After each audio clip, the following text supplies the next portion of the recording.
ये विश्वविद्यालय थोड़ी बना पाएंगे, इनकी मंशा भी नहीं है। ये तो इनके कार्यकर्ता बुद्धिजीवी इतना दबाव पे दबाव। आजमगढ़ में माननीय मुलायम सिंह की सरकार में, माननीय अखिलेश यादव सरकार में कभी गिड़गिड़ाने का काम नहीं हुआ, कभी नहीं। वो कहते थे कि आजमगढ़ के विकास के लिए डिस्कस की ज़रूरत नहीं है, डिसीजन लेने की ज़रूरत है। मैंने आजमगढ़ की मीडिया से पूछा कि आपने पूछा कि यहाँ कार्डियोलॉजी डॉक्टर है कि नहीं, 500 आईसीयू बेड चलाएगा कौन, एनेस्थीसिया का डॉक्टर है कि नहीं है। तो कोई योगी जिसे सवाल न पूछे, सवाल पूछेंगे तो हो सकता है वो आपके घर का पता पूछें।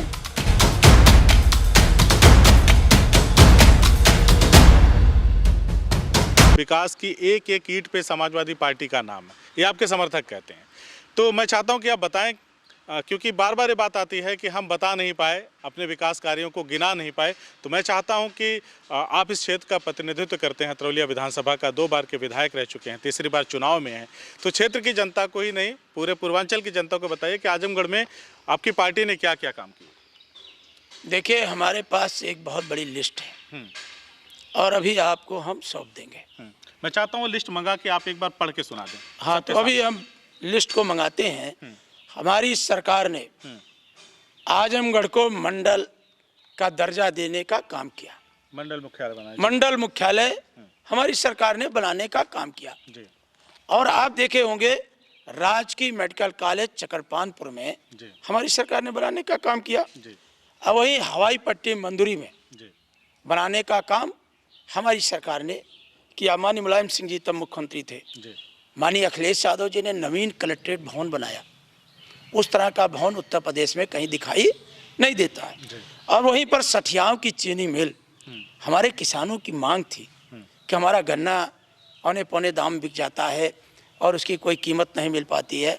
तो आप देखे होंगे रिकॉर्ड 14 महीने में सठियाओं की चीनी मिल को एशिया की सबसे बड़ी चीनी मिल, सहकारी क्षेत्र की चीनी मिल बना करके जनता की सेवा में समर्पित करने का काम आदरणीय अखिलेश यादव ने किया। और वहीं पर आप देखेंगे आचार्य नरेंद्र देव जो कृषि विश्वविद्यालय है कुमारगंज फैजाबाद, यहाँ बहुत किसान रहते हैं आजमगढ़ में। ठीक सर्किट हाउस के बगल कोटवा में आचार्य नरेंद्र देव कृषि विश्वविद्यालय का उन्होंने कैंपस बनाने का काम किया। आचार्य नरेंद्र देव कृषि विश्वविद्यालय और आजमगढ़ में जर्जर विद्युत तार थे, उसका अंडरग्राउंड शहर में हमने बिजली पहुंचाने का काम किया। अतरौलिया की तरफ आप बढ़ेंगे तो आप एकदम सड़क के किनारे देखेंगे 100 बेड का संयुक्त जिला चिकित्सालय और 100 बेड का मैटरनिटी विंग बन करके हमारी सरकार के समय उसकी ओपीडी से लेके भर्ती स्टाफ आज बड़े पैमाने पर वहाँ ओपीडी हो रही है। और कोरोना काल में आजमगढ़ से लेके चकरपानपुर उस एरिया के दूसरे जनपदों के लोग आ करके उस अस्पताल में भर्ती हो रहे थे। उसी तरह का हमने लालगंज में अस्पताल बनाया 100 बेड का, उसी तरह से हमने फूलपुर के अंदर बनाया। राजकीय पॉलिटेक्निक कॉलेज हम सबने मगरहा के अंदर ग्राम सभा के अंदर बनाने का काम किया, ये बुढ़नपुर तहसील के अंदर। फिर समधी के अंदर हमने राजकीय महिला महाविद्यालय बनाने का काम किया। मंडी परिषद बुढ़नपुर में बनी। हमारे क्षेत्र में पराग डेयरी का प्लांट लेदौरा के अंदर लगने का काम हुआ। और जो आजमगढ़ चूँकि मंडल मुख्यालय था, वहाँ का रोडवेज बहुत छोटा था, उसको अत्याधुनिक रोडवेज बस अड्डा, शायद उस तरह का बस अड्डा लखनऊ में आलमबाग है, लेकिन उसको बनाने का काम किया। वहीं पर हमने दूसरा जो अतरौलिया का बस अड्डा है, इसका नवीनीकरण कराने का काम किया। मुबारकपुर में नया बस अड्डा बनाने का काम किया। वही मार्टिनगंज में विधानसभा में फुलेस में आदिल शेख विधायक थे उस तरह में, वहाँ पर मार्टिनगंज को हमने नई तहसील बनाने का काम किया। और जहाँ तक मूक बधिर विद्यालय है, हम आपसे विनती करेंगे कि एक बार आप उसे जरूर देख लें। सुल्तानीपुर में वही हमारा सांस्कृतिक धरोहर आजमगढ़ की बहुत मजबूत है। यहाँ साहित्यकार, पत्रकार, राजनीतिक और कल्चरल क्षेत्रों में रंगकर्मी, साहित्यकर्मी बहुत थे। आप कला भवन, जस्ट विकास भवन के बगल माननीय अखिलेश यादव ने आधारशिला रखी और 70% काम हमारी सरकार में हो गया था। 30% काम बचा है, आज वो 30% काम इनकी सरकार में पूरा नहीं हो पाया। बार बार हम सब ने विधानसभा में भी कहा कि बजट मंगाया जाए, बजट मंगाया जाए, बजट, आज तक उसको बजट नहीं मिल पाया। वहीं पर आप देखे होंगे आदर्श कारागार, मंडल स्तर का कई करोड़ की लागत से हमने आजमगढ़ के अंदर मंडल कारागार बनाने का काम माननीय अखिलेश यादव ने किया। आजमगढ़ से जौनपुर की सड़क को चौड़ीकरण किया गया, 4 लेन सड़क बनाई गई। आजमगढ़ से मऊ की 4 लेन सड़क बनाई गई। आजमगढ़ से दोहरी घाट सड़क को चौड़ा किया गया। फिर अतरौलिया से अंबारी तक का सड़क बनाई गई, बूढ़नपुर से हरौला तक। तो अगर सड़कों को देखेंगे आप तो हजारों करोड़ रुपए की सड़कें आजमगढ़ के अंदर बनाने का काम हुआ है। वहीं दर्जनों पुल का निर्माण हुआ जो आजमगढ़ शहर में आप देख लीजिए, 1, 2, 3, 4 तो पुल उसी नदी पे बन गया और सब रिकॉर्ड समय में बने पुल। हथिया से लेकर के आपके सामने है, और जो डीएम साहब के आवास पे जाता है पुल जर्जर था, वहाँ नया पुल बनने का काम हुआ। कल्होरा घाट हमारे क्षेत्र में बनता है, धार्मिक स्थल है, वहाँ पर पुल बनाने का काम बड़ा पुल सेतु निगम ने बनाया, उसका हुआ।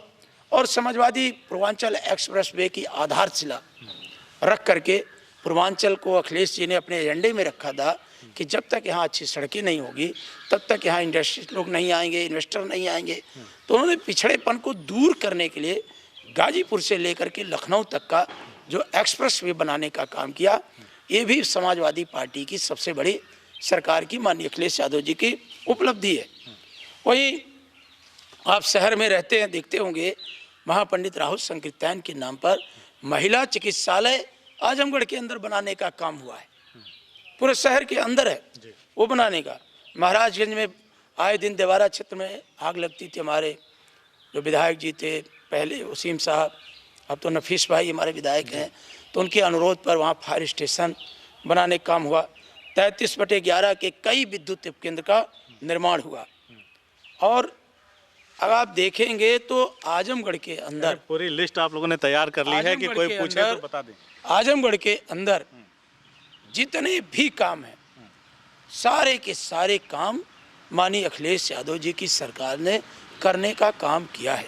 और जो काम हमारे बचे हैं, जो जनता की मांग, ये विश्वविद्यालय थोड़ी बना पाएंगे, इनकी मंशा भी नहीं है। ये तो इनके कार्यकर्ता बुद्धिजीवी इतना दबाव पे दबाव। आजमगढ़ में माननीय मुलायम सिंह की सरकार में, माननीय अखिलेश यादव सरकार में कभी गिड़गिड़ाने का काम नहीं हुआ, कभी नहीं। वो कहते थे कि आजमगढ़ के विकास के लिए डिस्कस की ज़रूरत नहीं है, डिसीजन लेने की ज़रूरत है। तो हम सब जो भी कुछ कहते थे तो माननीय अखिलेश यादव जी तत्काल अधिकारियों को निर्देश देते थे कि आजमगढ़ के काम को प्राथमिकता में लेकर के तत्काल आदेश करो और उसे हमें अवगत कराओ। आप देखे होंगे बुद्धिजीवी अनशन पे अनशन, अनशन पे अनशन, फिर जाके वहाँ रोए मुख्यमंत्री दरबार में, अब तो शिलान्यास कह दो, अब तो कर दो। अब आप खुद ही बताइए, 13 नवंबर को शिलान्यास होगा और सरकार का आखिरी कार्यकाल 19 मार्च है। 3 महीना में विश्वविद्यालय बन जाएगा, नींव खुद पाएगी, अलाइनमेंट हो पाएगा, नक्शा दिखाएंगे। जोगी जी आए थे, नक्शा देख रहे थे और उनको लोग दिखा रहे थे। तो ये नक्शा दिखाने वाली सरकार है, ये सपना दिखाने वाली सरकार है। हकीकत में सरकार जीरो है, सरकार कुछ भी नहीं कर पाई। मैं आपके चैनल के माध्यम से भारतीय जनता पार्टी की सरकार को चुनौती देता हूं कि आजमगढ़ के किसी सार्वजनिक स्थल पर आमने सामने मंच लगा लें और आजमगढ़ के विकास के संदर्भ में चर्चा करा लें, और चर्चा के बाद यहाँ की जनता फैसला करेगी कि भारतीय जनता पार्टी के 5 साल के कार्यकाल में सिवाय इनके तहसीलें भ्रष्टाचार की शिकार थीं, इनके थाने भ्रष्टाचार के शिकार थे, इनके अधिकारी और कर्मचारियों ने सिर्फ जनता को लूटने का काम किया है। जनता के जायज मांगों, छात्रवृत्ति हमारी कम कर दी गई। आजमगढ़ के अंदर हमारे जो ट्रांसफार्मर फूंक जा रहे हैं, बार बार हम कहते हैं क्षमता वृद्धि करो, इनके अधिकारी कहते हैं बजट नहीं है। हम इनके ऊर्जा मंत्री से मिले, लेकिन एक भी हम सबके प्रस्ताव पर कहीं पर कोई काम होता हुआ दिखाई नहीं दे रहा। मैं तो इनसे पूछना चाहता हूँ, इन भारतीय जनता पार्टी को अगर शर्म हो तो ये बता दें, क्या आजमगढ़ से बनारस जो NHI बना रही है सड़क, जो आजमगढ़ को प्रधानमंत्री के संसदीय क्षेत्र से जोड़ती है, क्या वो सड़क पूरी हो पाई? क्या वो सड़क पूरी हो पाई? क्या एक्सप्रेस वे पूरा हो पाया? क्या शहदाद से एक्सप्रेस वे पर हम चढ़ पाएंगे? तो इन्होंने जो एक्सप्रेस वे की गुणवत्ता होनी चाहिए थी, जो बीच में डिवाइडर चौड़ा होना चाहिए था, जो मटेरियल्स का प्रयोग होना चाहिए था, इन्होंने पूर्वांचल की जनता के साथ बेईमानी किया। ये क्या प्रचार कर रहे हो कि हमने सस्ता बनाया? हम तो कह रहे थे तुम अच्छा बनाओ, और सस्ता कहाँ तुम बनाए? तुमने केवल अपने ठेकेदार सेट करने के लिए तुमने काम किया। वही लार्सन टुब्रो कंपनी जो LMT है, हम नहीं कहना चाहते, एक भारतीय जनता पार्टी का जो मुख्य मुद्दा है उस पर काम कर रही है। माननीय अखिलेश यादव ने ऐसी कंपनियों के जिम्मे काम किया था जो कंपनियां वर्ल्ड लेवल पे जानी जाती हैं। इन्होंने जो समाजवादी पूर्वांचल एक्सप्रेस वे बनाया, जो माननीय अखिलेश यादव जी ने बनाया था, उसको जो इन्होंने ऐसे ऐसे कंपनियों को दिया है कि आप उसको चल करके जनता खुद अंतर महसूस कर रही है। तो भारतीय जनता पार्टी ने पूर्वांचल के लोगों के साथ बेईमानी की, पूर्वांचल के लोगों के साथ ठगी की। ये महाठगों का गिरोह है। ये 13 नवंबर को देश के गृह मंत्री आ रहे हैं और हमें विश्वविद्यालय का नक्शा दिखाएंगे। उससे पहले हमारे नेता माननीय मुलायम सिंह ने राजकीय मेडिकल कॉलेज दिखा दिया। हमारे नेता ने कई बार, आप क्या चैनल के लोग नहीं जानते क्या उस हवाई जहाज वहाँ उतरी नहीं मंडरी में? 200 मीटर क्या केवल बना दिए हैं वो? कहे साहब हम इसको विस्तार दे रहे हैं। क्या विस्तार दे रहे हो? तुम्हारा 2 महीने का काल नहीं बचा है और तुम मंडरी में कौन सा विस्तार देने जा रहे हो? तो जो अखिलेश यादव जी ने काम किया था उसको 2 साल 3 साल से उड़ाने बंद कर दिए। उड़ान इसलिए बंद कर दिए कि धोखा देंगे। आप देखिएगा ये उद्घाटन वाली उसमें रखेंगे सूची में, और मीडिया को इतना दबाएंगे कि कोई मीडिया इनसे क्रॉस सवाल नहीं कर सकती। योगी जी आए कहे 500 का ICU बेड बन करके तैयार करा दो। मैंने आजमगढ़ की मीडिया से पूछा कि आपने पूछा कि यहाँ कार्डियोलॉजी डॉक्टर है कि नहीं है? 500 ICU बेड चलाएगा कौन? एनेस्थीसिया का डॉक्टर है कि नहीं है? तो कोई योगी जिसे सवाल न पूछे। सवाल पूछेंगे तो हो सकता है वो आपके घर का पता पूछें।